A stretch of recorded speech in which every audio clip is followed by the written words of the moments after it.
We worry about so many things: debt, safety, time, money, our children, our health. Sometimes we even worry about how much we worry. We worry so much that we can't sleep at night. Do you know what I'm talking about? In Luke 10, Jesus visits the house of Mary and Martha. And while Mary was sitting at the feet of Jesus, listening to him talk, Martha was in the kitchen doing all the preparations. And Martha began to get worried because she was stuck doing everything herself. And so she came and complained to Jesus. Verse 40 says, "She came up to him and said, 'Lord, do you not care that my sister has left me to do all the serving alone? Then tell her to help me.' But the Lord answered and said to her, 'Martha, Martha, you are worried and bothered about so many things, but only one thing is necessary. For Mary has chosen the good part, which shall not be taken away from her.'" Jesus tells Martha, only one thing is necessary. When we are overcome with worry, we have done what Martha did. We've forgotten the one thing, sitting at the feet of Jesus. But we so often put our trust in other things that when they don't work out the way we want them to, we start to worry. And we become afraid because we're so focused on our own agenda. And when something gets off track, we can't handle it because we've lost control.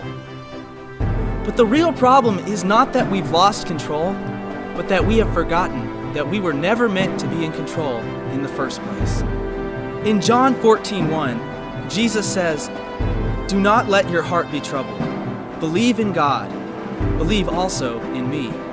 When we wait in the presence of the Lord and hand control over to Him and say, "Lord, your plans be accomplished, not mine," He reminds us that His plans have not faltered.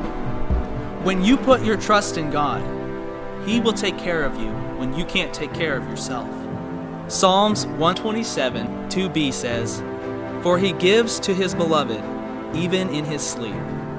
That means if you're trusting in God, when you're asleep, He's up working to make sure you're well taken care of. One time I was praying and seeking God about an important decision because I felt like He was leading me to start working for myself, doing contract work. And I was praying and saying, "God, I don't feel like I'm going to be able to provide for my family. I don't feel like I'm going to be able to do this." But in my spirit, I knew that God was telling me, "Don't worry, I've got it." And so I got down on my knees and I said, "God, you're in control. You're our provider. I'm going to trust you with this."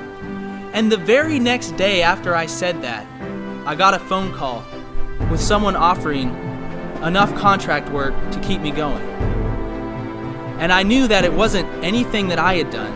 It was God. Another time, I found myself burdened by the amount of work that I was having to do. I was working late hours because I was worried that if I didn't work enough, I wouldn't be able to provide for my family. And so I came before God and said, "God, I'm tired. I'm working all the time. I don't know what to do."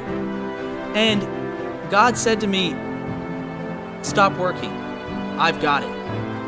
And I said, "Stop working. I can't do that or else there won't be enough. I won't be able to provide." But God again said, "Stop working. I've got it." And so I took off work an hour early that day. And as soon as I took work off, I went outside and I checked the mail. And in the mailbox was a random check for $500 that I could never have predicted. And I knew that it was God that was providing for us. I'm not telling you that God doesn't want you to work. I'm telling you He doesn't want you to worry. Jesus reminds us of the most important thing. And if you will begin to seek this one thing first, you will see your problems from His perspective and not your own. I bet if an all-powerful, loving God looked down at the issues in your life, He would say, "This is what all the fuss is about? Really? I can handle that. Don't worry."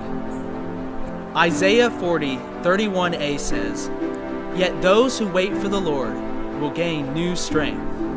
They will mount up with wings like eagles."